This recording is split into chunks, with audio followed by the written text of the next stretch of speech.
Donc bonjour, ici on va faire un petit exemple où on a un système on va supposer qu'il y a des éléments non linéaires. Donc on va partir d'une équation différentielle non linéaire où on cherche à utiliser notre concept de fonction de transfert pour faire par exemple la conception d'un asservissement. Fait que, premièrement, supposons que, on va prendre l'exemple, j'ai un système masse, ressort, amortisseur où on suppose que je vais appliquer une force U sur ma masse dans l'optique de réguler la position X de cette masse-là. Mais ici,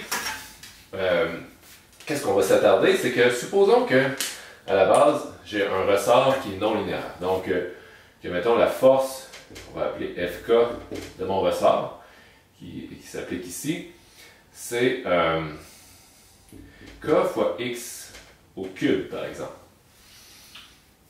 Donc, c'est non linéaire. Et même chose pour l'amortisseur, on va supposer que j'ai une force de l'amortisseur qui va être B fois la vitesse, mais au carré par exemple, qui serait ici la force de l'amortisseur. Donc, si j'écris mon équation différentielle,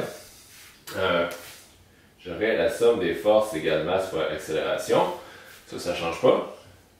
Et ici, j'ai trois forces qui s'appliquent sur le système. Je vais avoir U positif, Fk en négatif, donc moins Kx3 et moins Bx point à la 2. Fait qu'ici, je me retrouve avec une équation différentielle non linéaire. Donc, si mon objectif c'est de concevoir un asservissement que j'utilise la variable d'entrée U pour réguler X, on va voir qu'ici, on peut quand même utiliser le concept de fonction de transfert, mais il faut tout d'abord linéariser notre système autour d'un point d'opération. Donc, la première chose à garder en tête quand on veut linéariser un système, c'est qu'il faut définir un point nominal, qui va être généralement un point d'opération. Donc, si par exemple, je veux réguler ma masse autour d'une position qu'on va noter X bar, qui est à peu près ici, je veux la réguler autour de cette position-là, je vais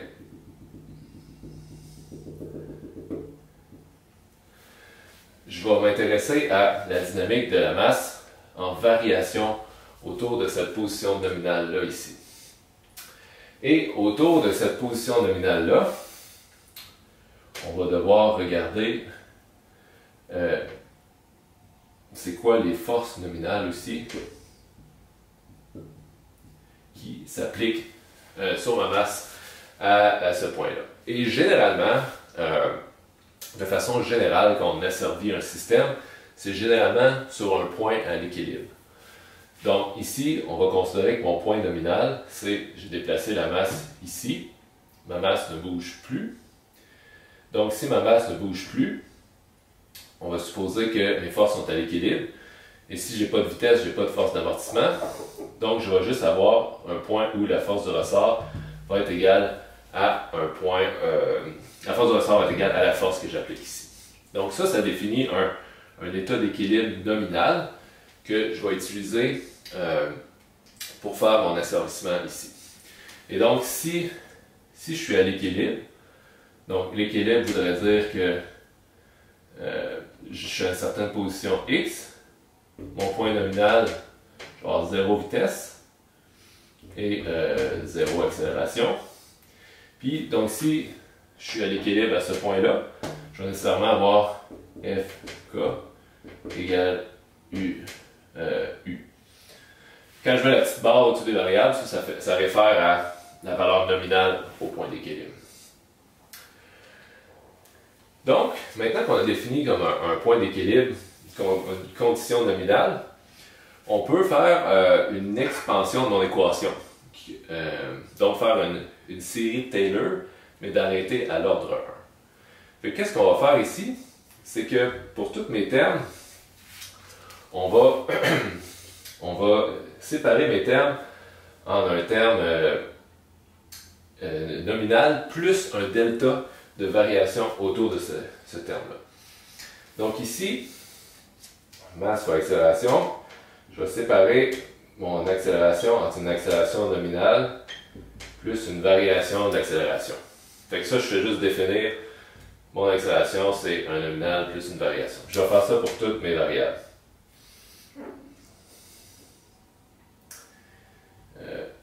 Ici, ma force, je vais dire que c'est un U nominal plus un delta U. Et ici, donc si on se rappelle, ça c'est FK et ça c'est FB. On va dire ici que je vais avoir moins FK nominal, mais en négatif encore, df sur dx fois delta x. Donc qu'est-ce que j'ai fait ici? C'est que j'ai pris ma force FK, j'ai fait une expansion de Taylor. Si je mets des parenthèses, on va avoir un plus. J'ai fait une expansion de Taylor de FK d'ordre 1. Et je fais la même chose ici pour ma force d'amortisseur. Je vais faire que ça, c'est ma force d'amortisseur nominale, plus un delta force. Et en utilisant l'expansion de Taylor d'ordre 1, on a un terme qui est, on dérive la fonction, puis on fait fois un delta. Fait que ça, c'est juste une expansion de Taylor d'ordre 1. Puis notez ici que j'ai vu que ma FK dépendait juste de la variable de x, je l'ai dérivé par rapport à x fois delta x, et vu que ma force d'amortissement dépendait de la variable x point, ce terme-là est relatif à x point. Mais si j'avais un terme qui dépendrait de deux variables, par exemple, on aurait deux dérivées partielles, deux termes comme ça pour une force non linéaire. Donc ici, qu'est-ce que ces deux termes-là représentent? En fait, si on se fait un petit dessin, FK, la force de ressort, j'ai dit que c'était x à la cube. Fait que ça, c'est probablement un truc comme ça. Et ce terme-là ici, dans le fond, c'est, j'ai un FK nominal. Je calcule la pente ici. Je vais l'appeler K chapeau. Cette pente-là. Et j'approxime ma fonction autour d'un point nominal. Donc ici, cette dérivée-là, je l'évalue à la position nominale x. On fait la même chose pour la force de l'amortisseur. Ici, j'ai dit que c'était un quadratique. Donc en fait, ma position nominale, ça serait à 0. Et dans mon cas précis ici, si j'ai vraiment un amortisseur quadratique, on trouve que mon amortissement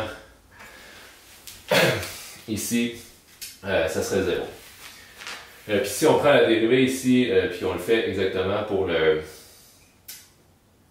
en fait, j'ai sauté une étape. Graphiquement, on voyait que c'était 0, mais si on le fait analytiquement, mes dérivées, on va retrouver la même chose. Si je le fais pour le ressort, ici, ça va me donner 3 x bar au carré.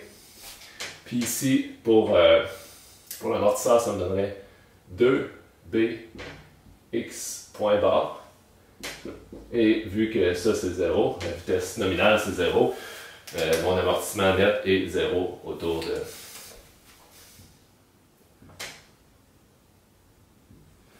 de mon point nominal. Donc maintenant, qu'est-ce qu'on fait avec tout ça? Là, une erreur commune, c'est on a mon équation, puis j'ai des termes constants, fait qu'on ne sait pas trop comment gérer ça. Qu'est-ce qu'il faut se rappeler ici, c'est que, en fait, ce qui nous intéresse à obtenir, c'est une fonction de transfert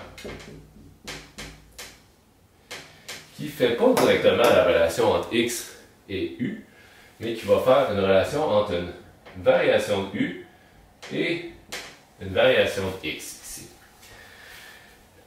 Fait que si je regarde mon équation ici, il y a plusieurs choses qu'on peut annuler pour retrouver juste une équation en fonction des deltas. Fait que si on regarde ici, premièrement, ici, ça, c'est 0. Et ensuite, l'autre chose que je peux utiliser, c'est que la force du ressort puis ma force nominale au point d'équilibre, ça va être égal. Fait que ce terme-là, puis ce terme-là, s'annulent ensemble. Et on a aussi, je ne l'avais pas laissé écrit ici, mais que nécessairement, si on a 0 vitesse ici, l'amortissement, il n'y a pas de force. Fait que ça aussi, c'est 0. Fait que dans le fond, on se retrouve ici avec l'équation, si on la réécrit, qui implique juste les deltas.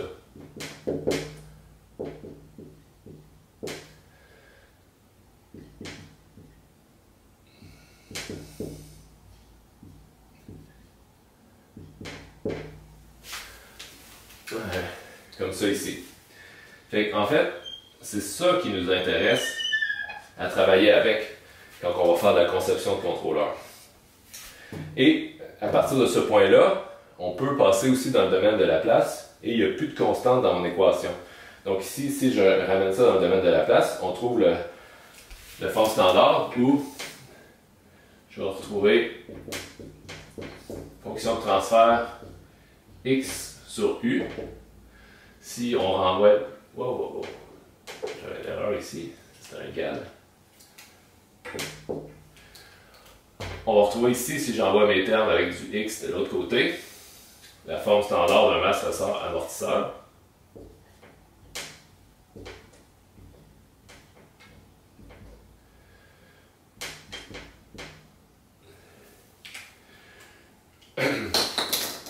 Ou, donc 1 sur ms au carré plus bs plus k, qui est la forme standard d'un masse ressort amortisseur. La différence, c'est qu'ici, le K chapeau puis le B chapeau, on les a obtenus en linéarisant au point d'opération la force du ressort non linéaire et la force de l'amortisseur non linéaire. Fait que ce qui nous intéresse ultimement, ce qui est bien important à se rappeler, c'est que ce qu'on veut, c'est une fonction de transfert qui relie les deltas de ma variable d'entrée et de ma sortie. Et si on se ramène ici par rapport à la vision schéma-bloc de tout ça, si on voudrait retrouver exactement un signaux d'entrée U puis calculer la sortie X avec mon approximation linéaire, d'ailleurs ça c'est mon HES ici, qui serait la fonction de transfert dans ce bloc-là, pour pouvoir comparer exactement un signal absolu avec des signaux en delta, il faudrait ici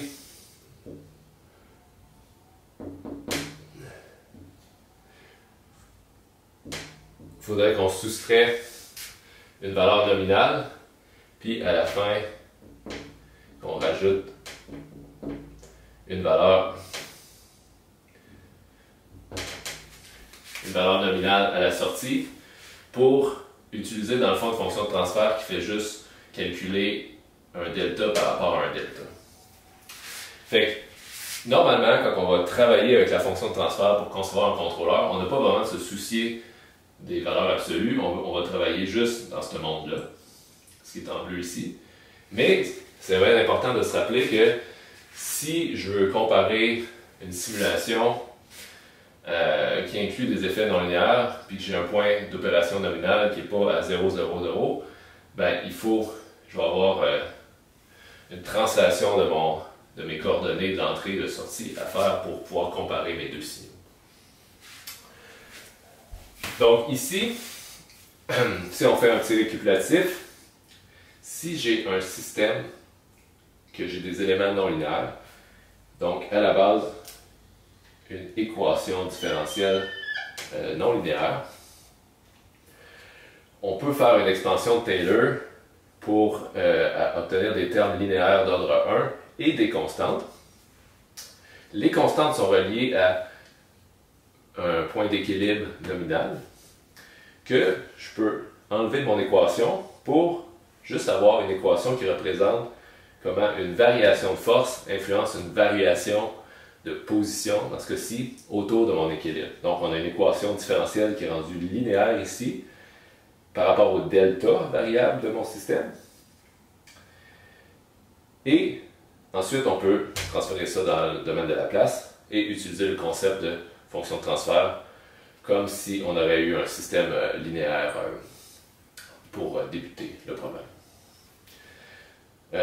Bon, gardez en tête, point important, que ici, si j'essaie d'utiliser cette fonction de transfert-là pour asservir mon contrôleur, ça devrait être une bonne approximation pour faire une conception où j'ai une erreur, puis j'asservis ma masse autour de petites erreurs autour de x bar ici.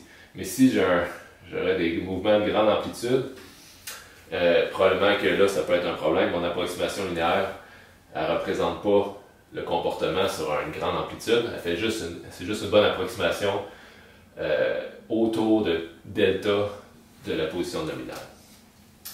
Donc, il faut garder ça en tête aussi. Donc, voilà pour un petit exemple de linéariser les équations non linéaires pour amener ça en fonction de transfert.